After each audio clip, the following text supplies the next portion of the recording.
को सुप्रभात।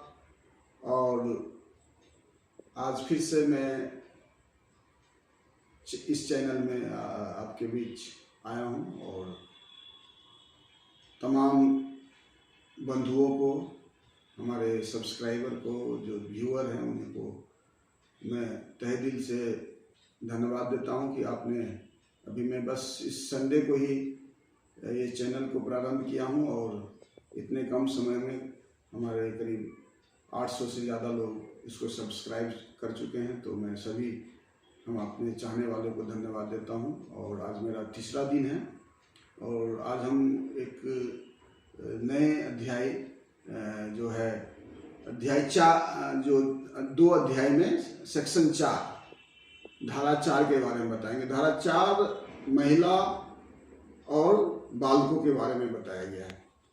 आप जानते हैं दिव्यांगता होना ही एक कितनी समस्याओं से, और दिव्यांग महिला और बालक को और ज़्यादा से ज़्यादा समस्याओं का सामना करना पड़ता है।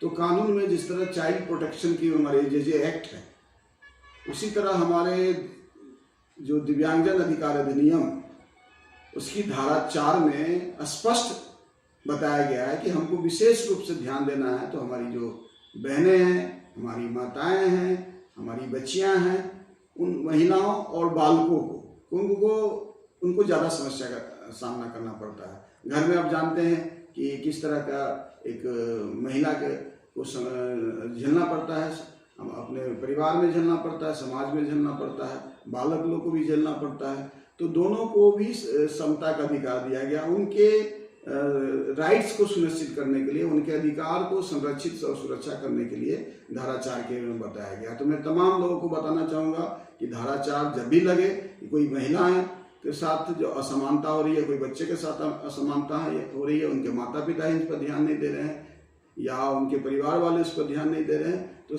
धारा 4 का उल्लंघन है। और अगर जहाँ धारा 4 का उल्लंघन हो रहा है तो आप 2 तरीका मैंने बताया। तो या तो आप पंचायत लेवल पर अपने माध्यम से अपनी इसको शिकायत दर्ज करा सकते हैं, पंचायत सचिव के माध्यम से करा सकते हैं। ब्लॉक लेवल पर आप हमारे बीडीओ साहब से शिकायत दर्ज करा सकते हैं। अनुमंडल लेवल पर हमारे एसडीओ साहब से करा सकते हैं।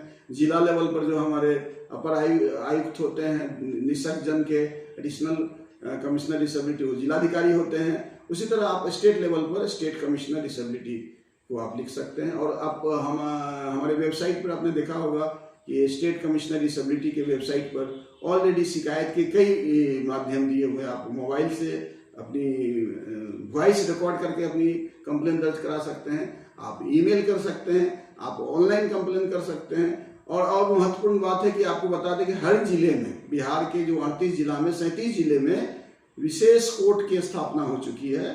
और हर जिले जहाँ पर आप गांव बोलचाल भाषा में कचहरी बोलते हैं, जहाँ सत्र न्यायाधीश बोलते हैं, न्यायालय जहाँ है, वहाँ एक जिला विधिक सेवा प्राधिकार होते हैं। और उनके पास आप जाकर आप दिव्यांगता प्रमाण पत्र दिखाइए और आप वहाँ पर आपको मुफ्त में वकील इसका उपलब्ध होगा। इसके साथ ही साथ PLB पैरालीगल वॉलंटियर्स हैं और हमारे न्याय मित्र हैं जो हर पंचायत लेवल तक है।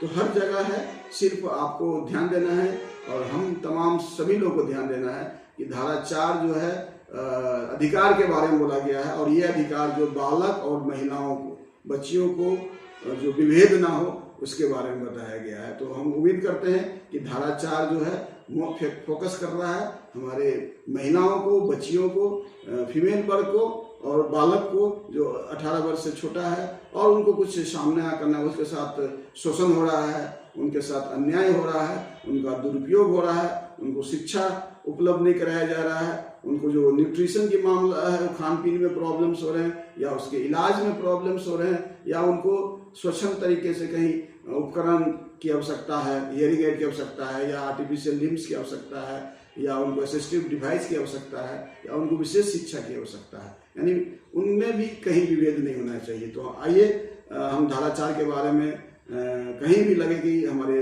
बच्चियों और बच्चियों जो है महिलाओं के साथ किसी तरह का विभेद हो रहा है, तो धारा 4 का उल्लंघन है। और धारा 4 का उल्लंघन पर आप मैंने बताया कि गांव, पंचायत, ब्लॉक, सब डिवीजन, जिला और स्टेट लेवल पर इनकी शिकायतें कर सकते हैं। तो उम्मीद करते हैं आज आप धारा 4 के बारे में, दिव्यांगजन अधिकार अधिनियम के बारे में बिल्कुल अच्छी तरह से समझ चुके होंगे। पुनः सभी को हमारे चैनल को व्यू करने के लिए, आप मेरी बातों को शालीनतापूर्वक, ध्यानपूर्वक फॉलो करने के लिए आप सभी को धन्यवाद देते हैं। फिर और आपसे विदा लेते हैं और पुनः कल हम एक नए धारा के बारे में के साथ आपके साथ उपस्थित होंगे। तब तक के लिए नमस्कार।